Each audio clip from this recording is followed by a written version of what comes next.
ಎಲ್ಲರಿಗೂ ನಮಸ್ಕಾರ. ಸರ್ಕಾರಿ ಹಿರಿಯ ಪ್ರಾಥಮಿಕ ಶಾಲೆ ಕಡಬೂರು, ತಾಲೂಕು ಚಿತ್ತಾಪುರ, ಜಿಲ್ಲಾ ಕಲಬುರಗಿ, ಹಲ್ಕಟ್ಟ ಕ್ಲಸ್ಟರ್.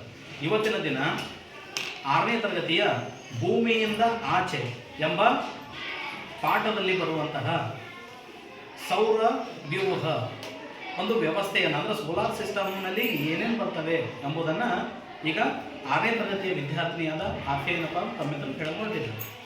ನನ್ನ ಹೆಸರು ಆಫಿಯಾ. ನಾನು 6ನೇ ತರಗತಿಯಲ್ಲಿ ಓದುತ್ತಿದ್ದೇನೆ. ಸರ್ಕಾರಿ ಹಿರಿಯ ಪ್ರಾಥಮಿಕ ಶಾಲೆ ಕಡಬೂರ್. ಸೌರ ವ್ಯೂಹದಲ್ಲಿ 8 ಗ್ರಹಗಳು. ಸೂರ್ಯ ಮಧ್ಯದಲ್ಲಿ ಇರುತ್ತಾನೆ. ಬುಧ, ಶುಕ್ರ, ಭೂಮಿ, ಮಂಗಳ, ಗುರು, ಶನಿ, ಯುರೇನಸ್, ನೆಪ್ಚೂನ್. ಒಟ್ಟು 8 ಗ್ರಹಗಳು. ಸೂರ್ಯನ ಸಮೀಪ ಬುಧ ಇರುತ್ತಾನೆ. ಸೂರ್ಯನಿಗೆ ಸಮೀಪವಾದ ಗ್ರಹ ಬುಧ ಗ್ರಹ. ಇದು ಭೂಮಿ ಅಂದ್ರೆ ನೀಲಿ ಗ್ರಹ. ಭೂಮಿಯನ್ನು ಯಾವ ಗ್ರಹ ಕರಿತೀವಿ? ನೀಲಿ ಗ್ರಹ.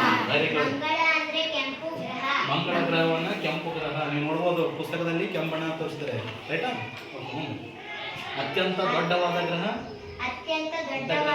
ದೊಡ್ಡ ಗ್ರಹ ಗುರು. ಗುರು. ಗುಡ್. ಓಕೆ, ಇಷ್ಟ ಆದ್ಮೇಲೆ ಮತ್ತೆ ಇಲ್ಲಿ 8 ಗ್ರಹಗಳವ.